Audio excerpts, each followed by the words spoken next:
सोचिए, क्या हो अगर किसी की सबसे बड़ी ताकत ही उसकी सबसे बड़ी कमजोरी बन जाए। चलिए आज इसी पहेली को सुलझाते हैं और समझते हैं कि कैसे हमारा दिमाग, जो हमें बचाने के लिए बना है, वही अक्सर हमें फंसा भी लेता है। एक तारीख 26 सितंबर 1983। उस रात एक शख्स ने एक सुपर कंप्यूटर की बात मानने से साफ इनकार कर दिया। और जानते हैं, शायद उसी एक फैसले की वजह से आज हम सब जिंदा हैं। ये कहानी एक ऐसे फैसले की है जिसने दुनिया को हमेशा के लिए बदल दिया। तो चलिए बात करते हैं इस टकराव की, इंसान के फैसले और मशीन के लॉजिक के बीच की उस जंग की, जहां दांव पर पूरी इंसानियत लगी हुई थी। जरा उस कंट्रोल रूम का माहौल सोचिए। आधी रात का वक्त है। अचानक एक के बाद एक अलार्म बज उठते हैं। स्क्रीन पर 5 न्यूक्लियर मिसाइलों के सिग्नल।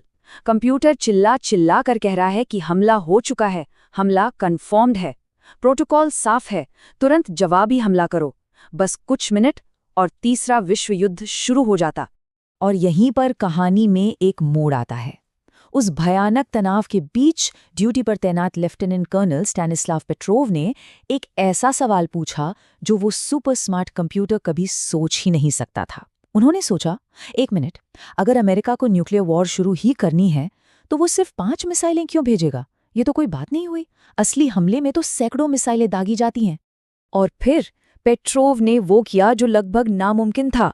उन्होंने अपने सिस्टम, अपने प्रोटोकॉल सबको दरकिनार कर दिया और अपने सीनियर्स को बस एक मैसेज भेजा, ये झूठा अलार्म है। सोचिए, अगर उनका अंदाजा जरा सा भी गलत होता तो सोवियत यूनियन का नामो निशान मिट जाता। और अगर वो प्रोटोकॉल के हिसाब से चलते तो शायद आज हम और आप भी यहाँ नहीं होते। कुछ घंटों के सन्नाटे के बाद आखिरकार सच्चाई सामने आई। वो कोई मिसाइलें नहीं थीं, वो तो बस बादलों से टकराती सूरज की रोशनी थी, जिसे सैटेलाइट सिस्टम ने गलती से मिसाइल समझ लिया था। दुनिया बच गई। क्यों? क्योंकि एक इंसान ने सिस्टम पर आंखें मूंद कर भरोसा नहीं किया। उसने उस परफेक्ट सिस्टम की कमी को पकड़ लिया।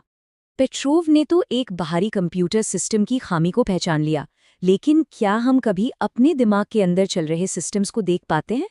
क्या हम सच में अपनी जिंदगी की गाड़ी चला रहे हैं या कोई और है जो स्टीयरिंग व्हील पर बैठा है? देखिए, दिमाग की सबसे बड़ी कमजोरी ये नहीं है कि उसके पास जानकारी कम है। नहीं, सबसे बड़ी कमजोरी है सिस्टम ब्लाइंडनेस। मतलब हम उन अदृश्य सिस्टम्स और लूप्स को देख ही नहीं पाते जो हमें कंट्रोल कर रहे हैं। हमें तो यही वहम होता है कि हम सारे फैसले खुद ले रहे हैं, बड़े आज़ाद ख्यालों वाले हैं, जबकि असल में हम बस एक प्रोग्राम को फॉलो कर रहे होते हैं।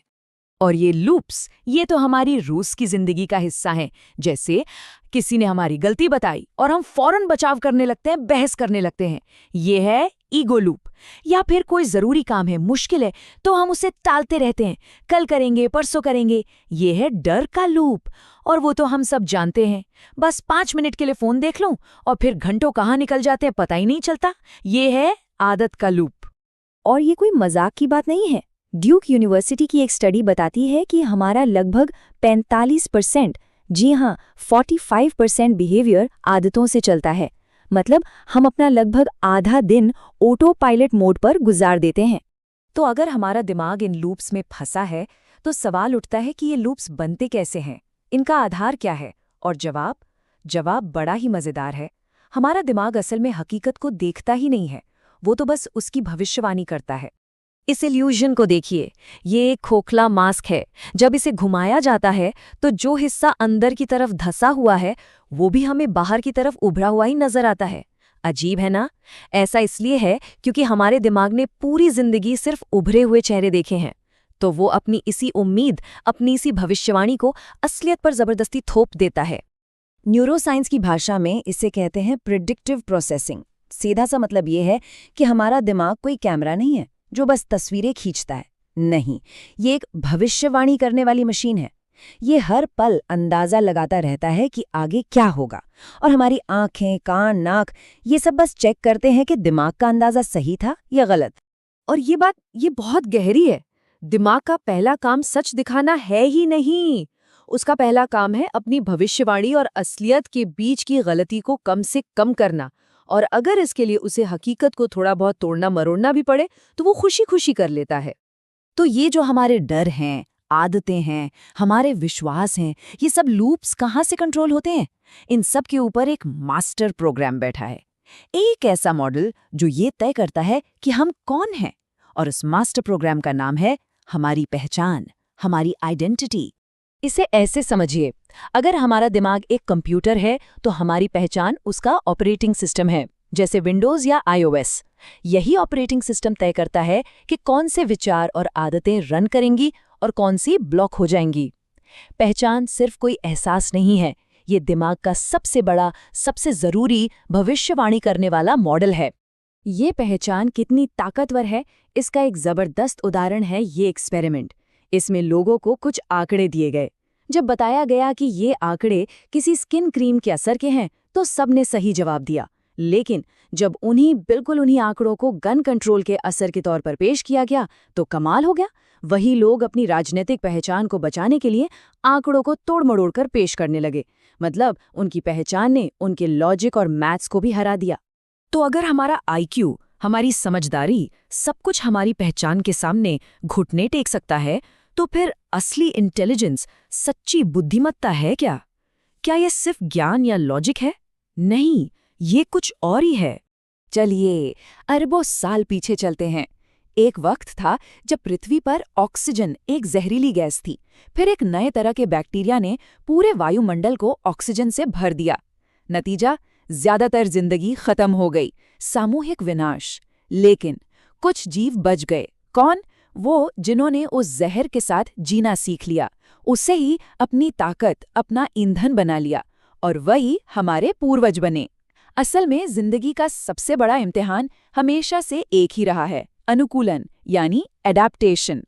और यही असली इंटेलिजेंस है, अपनी पुरानी कठोर पहचान के पिंजरे से बाहर निकलकर बदलती हुई दुनिया के हिसाब से खुद को ढाल लेने की काबिलियत। याद है पेट्रोव, उन्होंने ठीक यही किया था। वो मैं तो बस प्रोटोकॉल मानने वाला एक अफसर हूं वाली पहचान से बाहर निकले और दुनिया बच गई। तो अब सबसे बड़ा सवाल, क्या हम अपनी पहचान के इस ऑपरेटिंग सिस्टम को बदल सकते हैं? क्या इसे रीवायर किया जा सकता है? और खुशखबरी ये है कि हाँ, बिल्कुल किया जा सकता है। लेकिन ये सिर्फ मोटिवेशन या इच्छा शक्ति का खेल नहीं है। ये एक ढांचे की समस्या है और इसे सुलझाने के लिए एक सिस्टम की जरूरत पड़ेगी। और वो सिस्टम है ये 3 स्टेप का लूप। स्टेप 1, अपना माइंडसेट बदलें। ये मानना शुरू करें कि हमारे विचार और विश्वास पत्थर की लकीर नहीं है, उन्हें बदला जा सकता है। स्टेप 2, अपना माहौल बदलें। ऐसे लोगों के साथ उठे बैठे जो वैसी जिंदगी जी रहे हैं जैसी हम जीना चाहते हैं।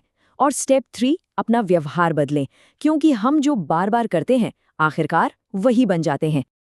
अब इसे अपनी जिंदगी में कैसे उतारें? पहला, अपनी सोच पर सवाल उठाना शुरू करें। एक आइडेंटिटी जर्नल बना सकते हैं। दूसरा, सही लोगों की संगत में रहें। रिसर्च बताती है कि सपोर्ट कम्युनिटी ज्वाइन करने से कामयाबी के चांस 2 से 3 गुना बढ़ जाते हैं। और तीसरा, छोटे छोटे एक्शन लें। याद रखिए, पहचान कोई खजाना नहीं है जिसे ढूंढना पड़ता है।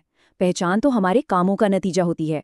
अगर रोज जिम जाने लगे तो दिमाग खुद ही ये मान लेगा कि आप एक हेल्थ कॉन्शियस इंसान हैं, और फिर डाइट सुधारना आसान हो जाएगा। तो आखिर में बस इतना ही। दुनिया तो लगातार बदल रही है, लेकिन हमारी पहचान अक्सर एक जगह आकर जम जाती है। और जब पहचान पत्थर जैसी सख्त हो जाती है तो हमारी ग्रोथ, हमारा विकास रुक जाता है। तो शायद असली इंटेलिजेंस ये नहीं है कि हम कितना जानते हैं, बल्कि ये है कि हम कितनी तेजी से खुद को, अपनी पहचान को बदलती हकीकत के हिसाब से अपडेट कर सकते हैं। अब सवाल बस एक ही है, क्या हम बदलने के लिए तैयार हैं?